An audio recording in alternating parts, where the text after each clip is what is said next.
ஏற்கனவே 1,50,000 கோடி 2 பேர்கிட்ட போயிருக்கு.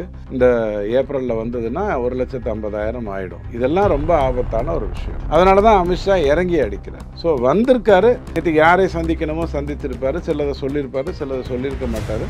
ஆனால் அதுக்கான அவசியம் என்ன வந்ததுங்கிறது அமித்ஷா உங்களுக்கு சொன்னார். என்ன தைரியம் இருந்தா, கொழுப்பு இருந்தா நீ சிக்கந்தர் மலைன்னு அதை சொல்லியிருப்ப. அப்ப அதை நான் எடுத்துக்கொண்டு போக வேண்டுமா? போக வேண்டும். இங்க இருக்கக்கூடிய முருகன் தான் என்னுடைய கார்த்திகேயன், என்னுடைய சுப்பிரமணியன் நான் சொல்றேன். இல்லைங்க, சுகிசிவன் சொன்னா தான் ஒத்துப்பேன்னு சொன்னா போய் கேட்டுக்கோங்க. எங்களுக்கு வேலை இருக்கு. நாங்கள் ஆன்மீகத்தை கொண்டு வருவதனுடைய நோக்கமே போலி நாஸ்திகத்தை அழிப்பதற்காகத்தான். இப்போ அண்ணாமலை நீங்க என்ன சொல்றீங்க? அண்ணாமலை ஐயாவுக்கு மரியாதை கொடுக்கல, அவர் எடப்பாடி ஐயா சொல்றதை வச்சு மட்டுப்படுத்திட்டாங்க. ஏதாவது உண்மையா? நேற்றுக்கு அவர் பேர் சொன்ன உடனே அத்தனை கைத்தட்டல் வந்ததுக்கு பின்னாடி இல்ல ஷாக்கே கிடையாதுங்க, ஆச்சரியம். கே அண்ணாமலைஜி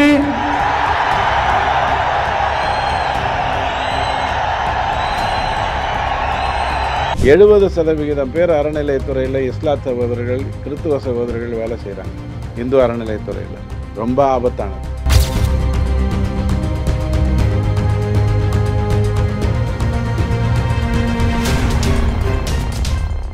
ரியல் ஒன் நேயர்களுக்கு வணக்கம். இன்று நம்மளுடைய நேர்காணலுக்கு துக்ளக் வாசகரான திரு ரவி டிடிஎஸ் அவர்கள் நினைச்சிருக்காங்க. சார் வணக்கம். வணக்கம். எப்படி சார் இருக்கீங்க? ரொம்ப மகிழ்ச்சியாக இருக்கேன். முருகர் இருக்காரு, காப்பாற்றுவார். ஓகே. நேற்று அமித்ஷா அவர்கள் வந்துட்டு போனதில் என்ன ஒரு அரசியல் காரணங்கள் இருக்குது? இல்லை, கட்சிக்குள்ளே அவங்க நிர்வாகிகளை சந்திக்கிறதுக்கு வந்திருக்காரு. ஒரு திமுகவை அகற்றியே ஆக வேண்டும்ங்கிற ஒரு எண்ணம் அமித்ஷாக்கு ஏன் வருது அப்படிங்கிறத நான் கிட்டத்தட்ட ஒரு 4 மாதமாக சொல்லிக்கிட்டு இருக்கேன். இந்தியாவில் ஜார்க்கண்டில், வெஸ்ட் பெங்காலில், கேரளாவில், தெலுங்கானாவில், தமிழ்நாட்டில் இன்னும் நம்ம ஆட்சிக்கு இன்னும் வரலை, அல்லது ஒரு எதிர்கட்சி அப்படிங்கிற ஒரு நிலைக்கு கூட நம்ம இன்னும் வரலை. அப்போது இதெல்லாம் உடனே எடுத்துக்கணும் அப்படிங்கிற ஒரு எண்ணம் அவசியப்படலை. பஞ்சாப்லேயோ, ஜார்க்கண்ட்லேயோ, கேரளத்துலேயோ, தெலுங்கானாலேயோ. ஆனால் வெஸ்ட் பெங்கால்லேயும் தமிழ்நாட்டிலையும் நிறையா பிரச்சனை இருக்குது. வெஸ்ட் பெங்காலில் மமதா பானர்ஜி கண்ட்ரோலில் எதுவுமே இல்லை. அங்கே இந்திரா காந்தி அம்மா காலத்திலே 2 கோடி பேர் பங்களாதேஷ்லேருந்து வந்தவங்க இருந்தாங்க. இப்போ இன்னும் அதிகமாகி போச்சு. அவர்களை அகற்ற வேண்டிய அவசியம் இருக்குது. ஒரு நாட்டிலேருந்து ஒரு அகதி வந்தால் அவனுக்கு இங்கே உட்கார வச்சு சோத்தை போட்டுட்ருக்கக்கூடாது. அவனை காப்பாற்றிட்டு திருப்பி அவனுடைய நாட்டுக்கு அனுப்பணும். அப்படித்தான் இப்போ ஹாஸ்பிட்டலுக்கு போயிட்டு, சார் நான் இங்கே தான் வந்தேன், 30 வருஷமாக இங்கே தான் இருக்கேன் அப்படின்னு நம்ம சொல்லுவோமா? வந்தால் ட்ரீட்மெண்ட் கொடுத்து உங்கள் வீட்டுக்கு அனுப்புவாங்க. அதுதான் அகதிக்கு பண்ணணும், பண்ணலை. தமிழ்நாடை பொறுத்த வரைக்கும் இது பிரிவினைவாதத்தின் ஒட்டுமொத்தமாக இருந்துக்கிட்டு இருக்கு. இவங்க பேசும்போதே இவங்க பிரிவினைவாதம் எப்படி பேசுகிறாங்கன்னு சொல்கிறேன். நான் ஏற்கனவே சொன்னேன், கனிமொழி வெளிநாடுகளுக்கு போயிருக்காங்க, இந்தியாவின் பிரதிநிதியாக போயிருக்காங்க. அவங்க அங்கே போய் என்ன பேசினாங்க இங்கே இருக்கிற எந்த தொலைக்காட்சியும் உங்களுக்கு சொல்லலை. ஏன் சொல்லலை? அவங்க இந்தியாவை பாராட்டுறாங்க, இவனுக்கு அது பிடிக்காது. ஏன் சொல்லலை? அவன் பாகிஸ்தானை திட்டுறான், அது இவங்களுக்கு பிடிக்காது. ஸோ இவங்க என்ன நினைக்கிறாங்களோ அதுதான் உங்ககிட்ட வருங்கிற மாதிரி இவங்களே ஆப்வியஸாக நான் ரவுடி தாங்கிற மாதிரி பிரிவினைவாதத்தை காட்டுறாங்க. அப்போ இவங்களை அகற்றவில்லைன்னு சொன்னால் ஆபத்து. ஏற்கனவே 1,50,000 கோடி 2 பேர்கிட்ட போயிருக்கு. இந்த ஏப்ரலில் வந்ததுன்னா 1,50,000 ஆயிடும். இதெல்லாம் ரொம்ப ஆபத்தான ஒரு விஷயம். அதனால தான் அமித்ஷா இறங்கி அடிக்கிறார். ஸோ வந்திருக்காரு, நேற்று யாரை சந்திக்கணுமோ சந்தித்திருப்பார், சிலதை சொல்லியிருப்பார், சிலதை சொல்லியிருக்க மாட்டார். ஆனால் யாரெல்லாம் திமுக அகற்றப்படணும் அப்படின்னு சொன்னாங்களோ, விஜய் சொன்னாரா? நாத்தாக்கா சீமான் சொல்கிறாரா? யாரெல்லாம் சொல்றாங்க? சீமான் அது மட்டும் சொல்லல, ஒப்புக்கும் முருகனுக்கும் மாநாடு நடத்துறாங்க அப்படிங்கிற ஒரு விஷயத்தையும் சொல்லியிருக்காரு. அது தப்பு இல்லைங்க. அதாவது நான் படிக்கணும்னு நினச்சி போகிறேன், நீங்கள் நான் ஷோ காட்டுறேன்னு நினச்சிங்கன்னா தேங்க்யூ. நீங்கள் படித்தவராக இருந்தீங்கன்னு வச்சுக்கோங்க, ஏங்க என்னை பார்த்துட்டு ஷோ காட்டுறேன்னு சொல்கிறீங்க? நான் ஒழுங்காக படிக்கிறதுக்கு தானே சொல்லக்கூடிய விஷயத்தில் கடவுளை வச்சுதான் அரசியல் பண்றீங்களா அப்படிங்கிற ஒரு விஷயத்தான் வேற யாரை வச்சு பண்றாங்க. வேற எதை மக்களை வச்சு பண்ணுங்க, மக்களுடைய பிரச்சனையை வச்சு பண்ணுங்க. மதுபானத்துல அந்த மதுபானம் ரிலேட்டபிளான விஷயங்கள்ல இன்னும் பாதுகாப்பு காட்டணும் அப்படிங்கிற மாதிரி, நெல் மூட்டைகள் ரிலேட்டபிள அந்த பந்தல்கள் இந்த மாதிரியான விஷயங்கள் அமைக்கணும், அதுல இன்னும் கவனம் செலுத்தணும் பாஜக அரசு. இந்த மாதிரியான விஷயங்கள்ல கவனம் செலுத்தினா தானே இன்னும் கவனம் பெறுவீங்க. உண்மையிலேயே அதுக்கு சீமானுக்கு 2 விஷயம் தெரியணும். ஃபுட் கார்பரேஷன் ஆஃப் இந்தியாங்கிறது இப்போது எங்கள் தாத்தா காலத்துலலாம் 70% பேர் விவசாயத்தில் இருந்தாங்க. இன்றைக்கி 40% 50% பேர் தான் விவசாயத்தில் இருக்காங்க. ஆனால் நம்ம தன்னிறைவு பெற்றிருக்கோம். அப்படின்னா என்ன அர்த்தம்னா பெரிய ஸ்டாக் போய் சேருது. 50-60 வருடமாக காங்கிரஸுடைய ஆட்சியில் அதை பற்றி எந்த ஒரு அக்கறையும் இல்லாமல் ஏதோ ஒரு ஒரு ஒரு வேர்ஹவுஸ் வரிசையாக ஒரு 4 வேர்ஹவுஸ் இருக்கும் food corporation of India.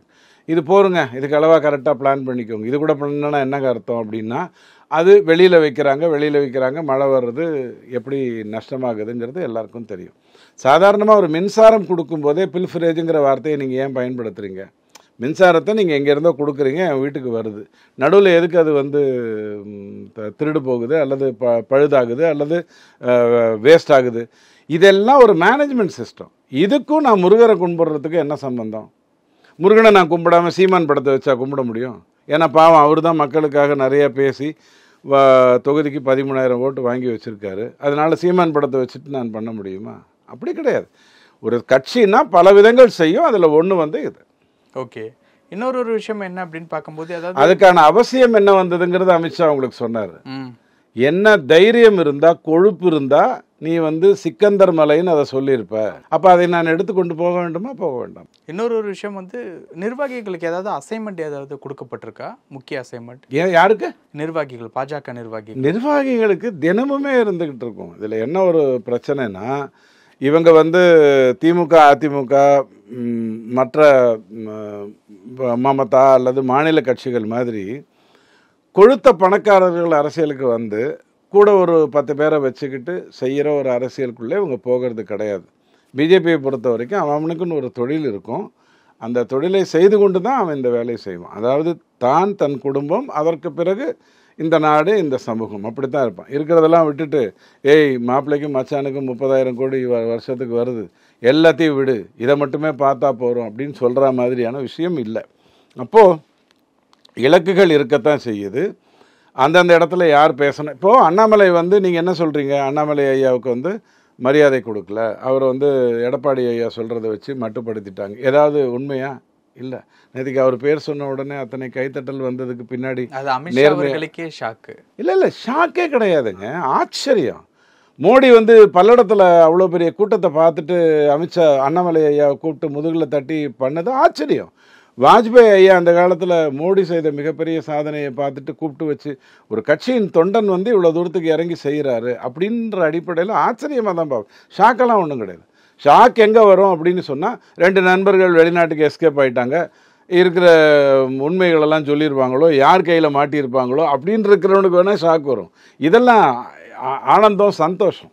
Okay, இன்னொரு விஷயம், அமித்ஷா அவர்கள் பேசினப்போ அண்ணாமலை அவர்களுக்கு கிடைச்ச ஒரு வரவேற்பு அப்படிங்கிறது எல்லாத்தையும் தாண்டி, திமுகவினுடைய அமைப்பு செயலாளராக இருக்கக்கூடிய RS பாரதி அவர்கள் வந்து அமித்ஷாவினுடைய பேச்சை குறித்து அவர்கிட்ட கேட்கும்போது, அவங்களெல்லாம் நம்ம வந்து ஆட்சி பொறுப்பில் உட்கார வச்சா தமிழ்நாட்டை இன்னொரு மணிப்பூராக மாற்றிடுவாங்க அப்படிங்கிறது வந்து அவருடைய கண்டனத்திற்குரிய ஒரு பேச்சு அப்படிங்கிறத அவரே வெளிப்படுத்தியிருந்தார். மணிப்பூரை சொல்லியிருக்காரு, நல்ல விஷயம்.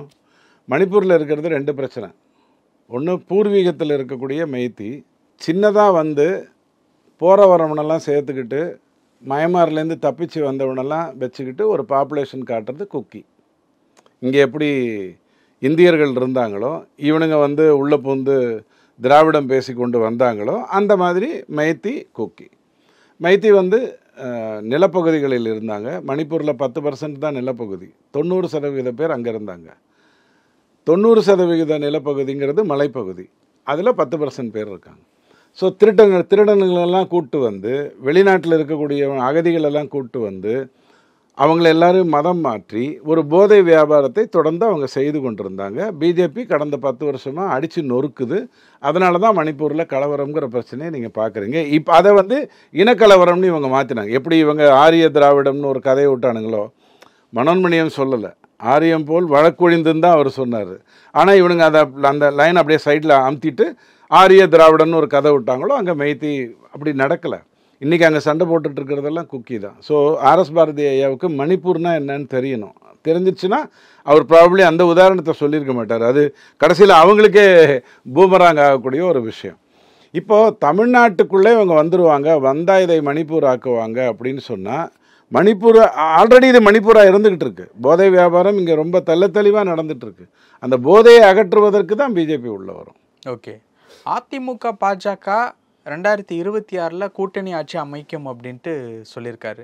கூட்டணி ஆட்சியா கூட்டாட்சியா? அதாவதுங்க, நீங்களே 2 வார்த்தையை சொல்லிட்டீங்க. அரசு வேற, ஆட்சி வேற. இப்போ தமிழ்நாட்டில் எந்த ஆட்சி நடந்துக்கிட்டு இருக்கு? யூபிஏ ஆட்சி நடந்துகிட்ருக்கு. யூபிஏக்கும் பேரை மாற்றிடுவார். கருணாநிதியை மாற்றி டிபிஏன்னு மாற்றினார். ஆனால் இந்தியில் மத்திய அரசு திட்டம் கொண்டு வந்து அதுக்கெல்லாம் பேரை மாற்ற மாட்டார். ஆளை மட்டும் மாற்றிடுவார். மோடிக்கு பதிலாக தாம் ஃபோட்டோவை போட்டுப்பார். இப்போ இந்த பர்டிகுலர் விஷயத்தில் கூட்டணி ஆட்சி தான் எப்போதும் நடக்கும். கழக அரசு செயல்படும். அந்த மாதிரி கூட்டணி ஆட்சி தான் வரும்.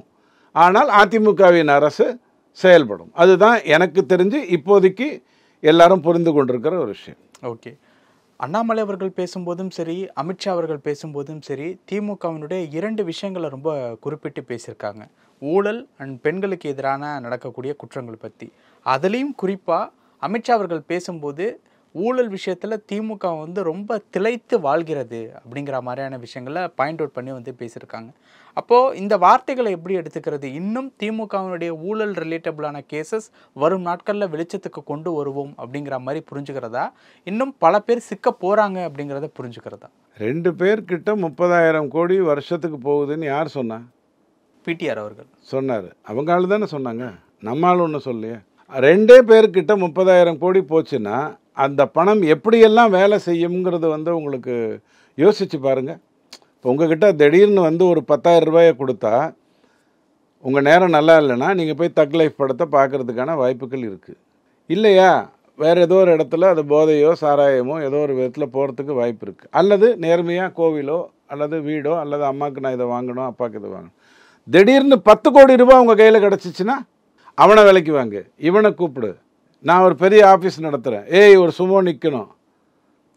திடீர்னு 30,000 கோடி வந்துருச்சுன்னா அமெரிக்காவை வாங்க பாரு, லண்டன் விலைக்கு வருமானு கேளு. எண்ணம் அப்படித்தானே ஓடும். 2 பேர்கிட்ட போகுது. நிலைமையை புரிஞ்சுக்க மாட்டேங்கிறீங்க. ஆபத்தான ஒரு கட்டத்துக்குள்ளே நாம் இருக்கோம்.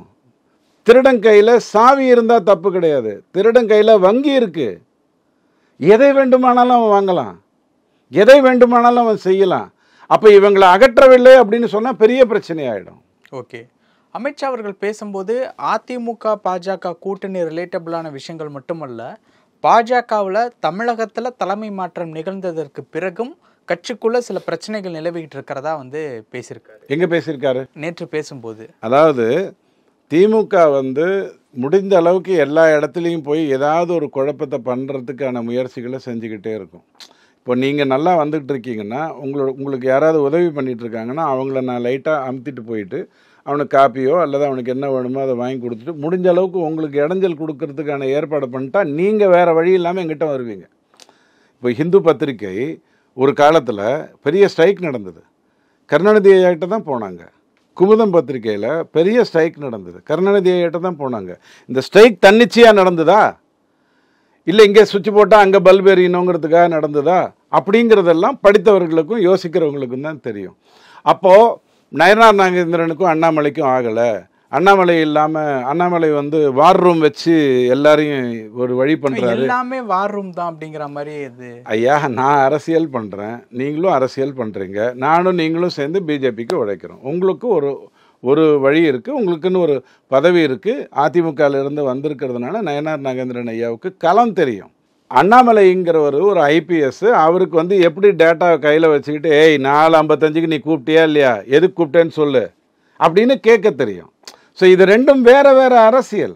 நல்லா புரிஞ்சுக்கோங்க. சமைக்கிறவன் பரிமாறணுங்கிற அவசியம் இல்லை, பரிமாற தெரிஞ்சவனுக்கு சமைக்க தெரியணுங்கிற அவசியம் இல்லை, சமைக்க தெரிஞ்சவனுக்கு காய்கறியை நறுக்க தெரியணுங்கிற அவசியம் கூட கிடையாது. அதுக்கு ஒரு நிபுணத்துவம். அதனால தான் ஒரு கூட்டாக ஒரு அரசு செயல்படும், கட்சி செயல்படும். இவனுங்க உள்ளே போந்து ஏதாவது ஒரு விதத்தில் அடுத்தவனை பற்றியே பேசிக்கிட்டு இருந்தா, இந்த மாப்பிள்ளையும் மச்சானுக்கும் பணம் வருதுன்னு தியாகராஜன் ஐயா சொன்னார்ல, அதை நீங்கள் மறக்கணுங்கிறதுக்காக தான் இந்த வேலையெல்லாம் பண்ணுறாங்க.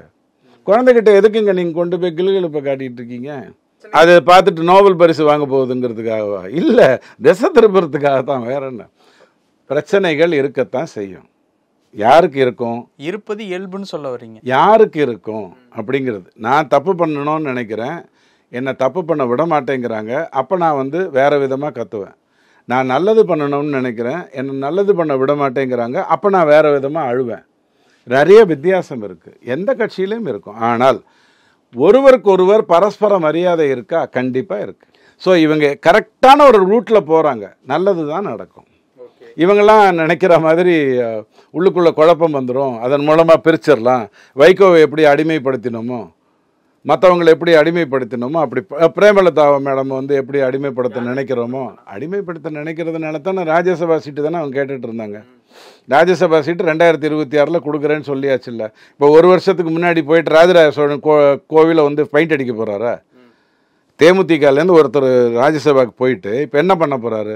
2026 கொடுக்குறேன்னு சொல்லியாச்சு. அப்போ கூட்டணியை அப்புறமே பேசிப்போம் அப்படின்னா அவங்களுக்கு யார் குழப்பறா? அவங்க ஏற்கனவே செம்ம மார்வாடின்னா நான் ஒரு இனத்தை வைத்து சொல்லலை, ஒரு குறியீடாக சொல்கிறேன்.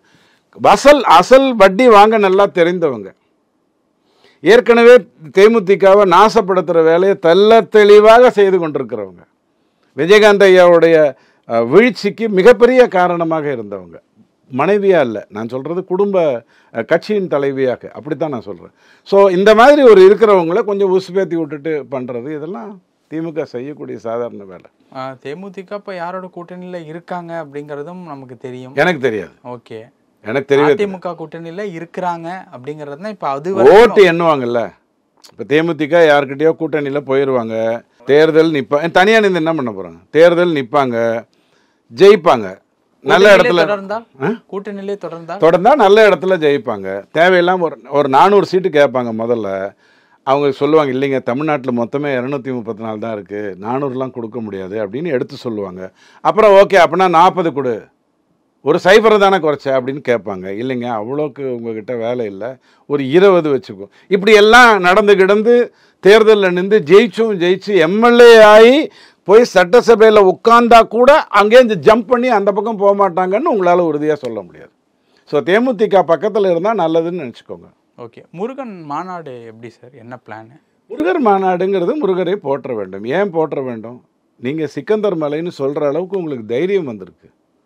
என்னுடைய வீட்டை நீங்கள் வேறு பேரிட்டு அழைக்கிறீங்க, இதை நான் சும்மா விடக்கூடாது. ரொம்ப சிம்பிள். ரெண்டாவது, அறுபடை வீடுகளை பொறுத்த வரைக்கும், அதாவது நீங்கள் திருமாவளவன் கேட்ட மாதிரி என்னங்க ஒரு மாநிலத்திலையும் ஒரு கடவுளை வச்சு ஏமாத்துறீங்க அப்படின்னா, இது ஒரு பெரிய யூனிவர்சிட்டி. பல ஆற்றல்கள், பல கடவுள்களே ஏன் பல விதத்தில் இருக்காங்கன்னா ஒவ்வொன்றும். ஆனால் கடவுளுங்கிறது ஒரு வைப்ரேஷன். அந்த வைப்ரேஷன் இந்த இடத்துல நின்று இங்கிருந்து அருள் பாவித்தா நல்லது நடக்கும், இதுதான் கதை. அப்போ ஒரு இடத்திலும் அது விஷ்ணுவாகவோ சிவனாகவோ சரஸ்வதியாகவோ பிரம்மனாகவோ பலவிதமான இதில் இருந்துக்கிட்டு இருக்கு. அப்போ அதுக்கு எதுவோ அதை வைத்து கொண்டு தான் தேர்ந்தெடுப்பாங்க. சொல்லப்போனால் குல தெய்வம்னு ஒன்று இருக்குது. நீங்கள் இதெல்லாம் விட்டுருங்க, வெஸ்ட் பெங்காலில் காளி இருப்பாங்களா, தமிழ்நாட்டில் முருகர் இருப்பாங்களா, வேறு இடத்துல மதுராவில் வந்து கிருஷ்ணர் இருப்பாராங்கிற கதையெல்லாம் விட்டுருங்க. ஒவ்வொரு குலத்திற்கும் ஒரு தெய்வம் உண்டு, குலதெய்வம்னு ஒன்று உண்டு. அந்த குலதெய்வத்தை தான் அந்த குலத்தை சார்ந்தவருங்க போட்டுருவாங்க. உங்களுக்கு இருக்கிறது ஒன்றே ஒன்று, நான் திருமாவளவனை சொல்கிறேன், இருக்கிறது ஒன்றே ஒன்று. ஆட்சியில் இருக்கிற வரைக்கும் பாராட்டுவீங்க, நாளைக்கு ஏதாவது உங்களுக்கு கொடுக்கலன்னா வெளில வந்து திட்டுவீங்க. உங்களுடைய வாழ்க்கை அவ்வளவுதான். நாஸ்திகம் தப்பு இல்லை. அப்போது குலதெய்வத்தை போற்றுவதுங்கிறதுல என்ன தப்பு இருக்குது? இங்கே இருக்கக்கூடிய முருகன் தான் என்னுடைய கார்த்திகேயன், என்னுடைய சுப்பிரமணியன் நான் சொல்கிறேன். இல்லைங்க சுகிசிவன் சொன்னால் தான் ஒத்துப்பேன்னு சொன்னால் போய் கேட்டுக்கோங்க. எங்களுக்கு வேலை இருக்குது. நாங்கள் ஆன்மீகத்தை கொண்டு வருவதனுடைய நோக்கமே போலி நாஸ்திகத்தை அழிப்பதற்காகத்தான். இல்லைன்னா சேகர்பாபு வந்து இவர் மாதிரி ஆயிடுவார், நம்ம ஐயப்பனுக்கு பாபர் மாதிரி தமிழ்நாட்டுக்கு வந்து சேகர்பாபுன்னு ஆயிடுவாங்க. ஒன்று சொல்லட்டுமா, 70% பேர் அறநிலையத்துறையில் இஸ்லாத் சகோதரர்கள் கிறித்துவ சகோதரர்கள் வேலை செய்கிறாங்க. இந்து அறநிலையத்துறையில் ரொம்ப ஆபத்தானது. ரொம்ப ஆபத்தானதுன்னா அவர்கள் ஆபத்தானதுன்னு அர்த்தம் இல்லை. எனக்கு எதில் ஈடுபாடு இல்லையோ, உதாரணத்துக்கு கெமிஸ்ட்ரி பாடத்தை ஒரு ஃபிசிக்ஸ் ப்ரொஃபஸர் வந்து நடத்துகிறாருன்னு வச்சுக்கோங்க. ஃபிசிக்ஸ் ப்ரொஃபஸர் வந்து நடத்துகிறாருன்னா அது ஆபத்தானது. உன்னுடைய நிபுணத்துவம் வேறு, உன்னுடைய நம்பிக்கை வேறு. நல்லா புரிஞ்சுக்கோங்க. அறநிலைத்துறையில் 70% வேறு 2 மதத்தை சார்ந்தவர்கள் இருக்காங்க. ஆபத்தானதுன்னு நான் சொல்கிறது வந்து அவங்க தப்பானவங்கிறதுக்காக இல்லை, நல்லா புரிஞ்சுக்கோங்க. ஒரு ஃபிசிக்ஸ் ப்ரொஃபஸர் கெமிஸ்ட்ரி நடத்துகிற மாதிரி, இல்லைனா கெமிஸ்ட்ரி ப்ரொஃபஸர் ஃபிசிக்கல் ட்ரைனிங் கொடுக்குற மாதிரி, அவருக்கே கை நேராக நிற்காது, உங்களை வந்து கை நேராக வைக்க சொல்லுவார். இந்த மாதிரி ஆபத்தான ஒரு திசையை நோக்கி நம்ம போயிட்டுருக்கோம். இதையெல்லாம் திருத்தல ரொம்ப தப்பாயிடும். பல விஷயங்கள் பகிர்ந்துக்கிட்டீங்க. நேரத்துக்கு ரொம்ப நன்றி.